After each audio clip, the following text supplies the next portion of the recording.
5, 4, 3, 2, 1 and close the door. Assalamualaikum warahmatullahi wabarakatuh.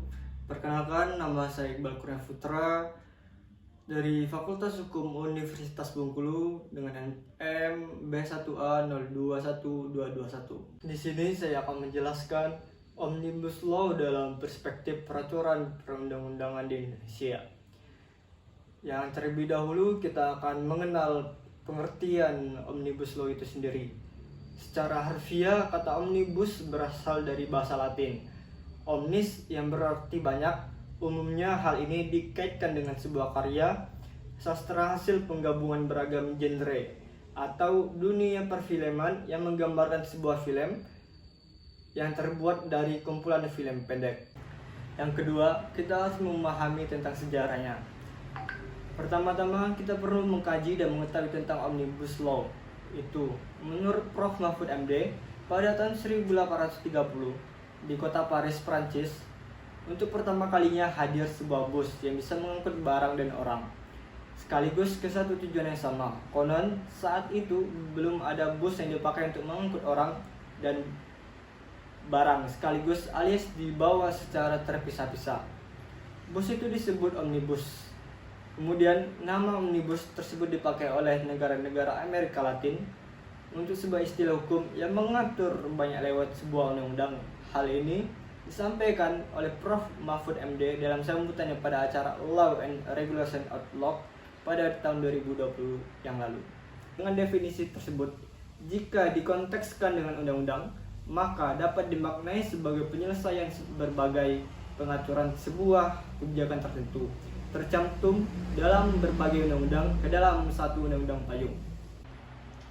Dari segi hukum, kata omnibus lazimnya disandingkan dengan kata law atau bill, yang berarti suatu peraturan dibuat berdasarkan hasil kompilasi beberapa aturan dengan substansi dan tingkatan yang berbeda.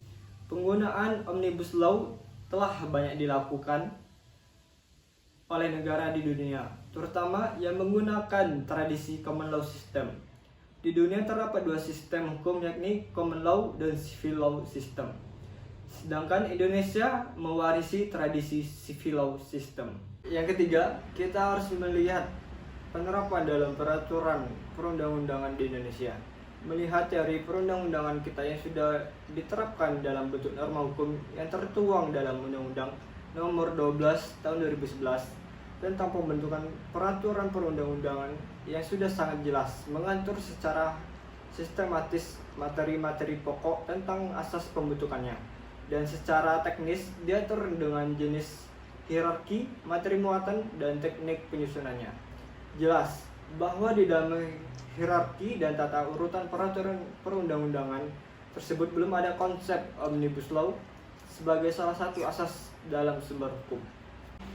Pemerintah dan DPR harus menggali secara substansif mengenai nilai-nilai yang terkandung dalam Undang-Undang Dasar 1945, melatar belakangi secara hierarkis dan terbentuknya suatu undang-undang di bawahnya.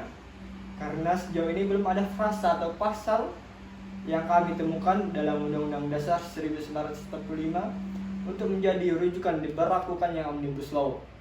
Yang kita jumpai justru setiap pasal dalam Undang-Undang Dasar 1945, setiap pasal harus dibentuknya hal-hal teknis melalui undang-undang secara hierarkis. Sekian penjelasan dari saya mengenai Omnibus Law dalam perspektif peraturan perundang-undangan di Indonesia.